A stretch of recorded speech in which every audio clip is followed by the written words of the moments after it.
এটিএমের সামনে দাঁড়িয়ে এক বৃদ্ধা মা ঝুঁকে পড়েছেন বয়সের ভারে। হাতে একটা ছোট্ট কাপড়ের ব্যাগ আর এক হাতে ফোন। ব্যাগের ভিতর কিছু কাগজপত্র উঁকি দিচ্ছে। আমি ঢুকতে যাচ্ছি এটিএম রুমে, হঠাৎ বৃদ্ধা টেনে ধরলেন হাতটা। বাবা, তুমি টাকা তুলবে? ভাবলাম গেল বোধহয় কিছু। বললাম, বলুন কি চাই? আমার ধারণা মিথ্যা প্রমাণিত করে বৃদ্ধা বললেন, আমার কিছু টাকা তুলে দেবে বাবা? আমি ওই ঘরে ঢুকতে ভয় পাই, আমার খুবই টাকার প্রয়োজন। আমি বললাম, চলুন। ভেতরে বৃদ্ধা বললেন, না বাবা, আমি ওই ঠান্ডা ঘরে যেতে পারবো না, আমি বাইরে থাকছি, তুমি তুলে এনে দাও। এই নাও এটিএম কার্ড। টাকা তোলার নম্বরটা হলো 1212। আমি অবাক, এইভাবে এটিএমের পিন কেউ বলে দেয়? বললাম, এই নম্বর কাউকে বলতে নেই। উনি বললেন, তাতে কি হয়েছে, তুমি কি বেশি টাকা তুলে নেবে? না না, সেটা করবে না। অজ্ঞতা বললাম, বলুন কত টাকা?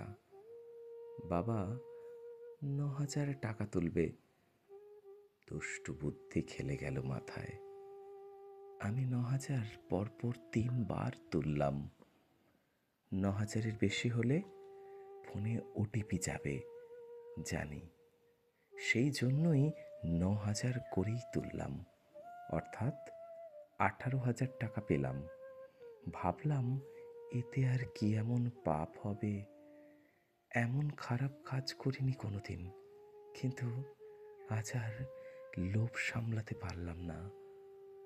বাবার অপারেশনের খরচটা হয়ে যাবে, বাবা আবার ভালো করে হাঁটতে পারবেন।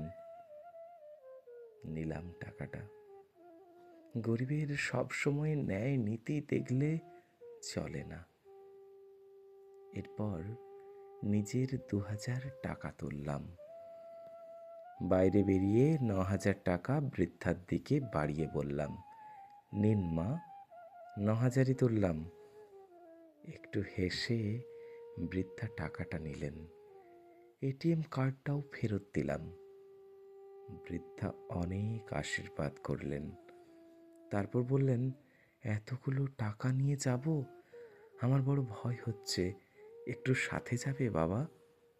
তুমি তো বাস থেকে নামলে দেখলাম, তোমার তো গাড়ি নেই।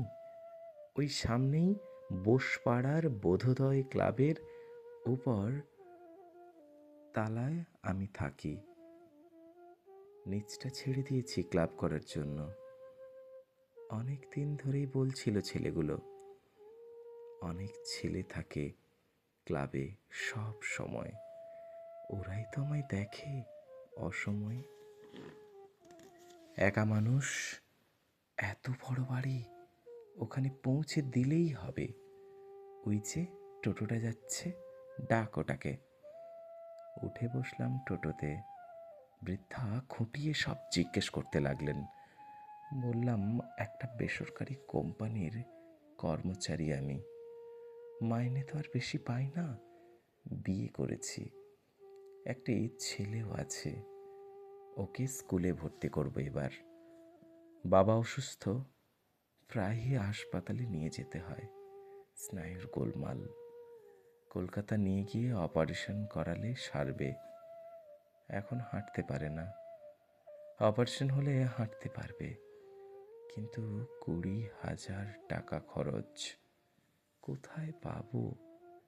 চেষ্টা করছি, যদি জোগাড় করতে পারি তাহলে বাবা আবার আগের মতো সুস্থ হয়ে যাবেন, স্বাভাবিকভাবে হাঁটতে পারবেন।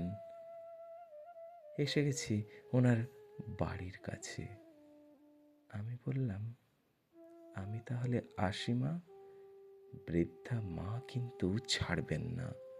বললেন, তা কি হয় বাবা, আমার বাড়িতে এসে একটু মিষ্টি মুখ না করে চলে যাবে? চলো ওপরে। নিচে সিঁড়ির পাশে ক্লাব ঘর, ক্লাব ভর্তি ছেলে, সবাই দেখছে আমাদের। সিঁড়ি দিয়ে উঠে গেলাম। একটি মেয়ে দরজা খুলে দিল। তবে যে বললেন একা থাকি। বৃদ্ধা মা বললেন, ও কমলি, কথা বলতে পারে না, তবে শুনতে পায়। আমার রান্না বান্না থেকে এই যে সব ও করে, শুধু টাকা তোলার কাজটা পারে না। বিরাট বড় বাড়ি, সামনের ঘরে আমাকে বসতে দিয়ে ভেতরে ঢুকে গেলেন বৃদ্ধা। ভাবলাম পালিয়ে যাই, কিন্তু তা আর হলো না। বৃদ্ধা মা ইশারা করতেই কমলি মিষ্টি নিয়ে এলো। অনেকগুলো মিষ্টি, সাথে কয়েকটা কাজু কিশমিশ। তাড়াতাড়ি খেয়ে ফেললাম। আমি তাড়াতাড়ি পালিয়ে যেতে পারলে যেন বেঁচে যাই। বললাম, আমি আসি মা এবার। বৃদ্ধা বললেন, একটু দাঁড়াও বাবা, আমি এক্ষুনি আসছি বলে আবার ঢুকে গেলেন ভিতরে। বৃদ্ধা যখন ফিরে এলেন তখন ওনার হাতে 2000 টাকা।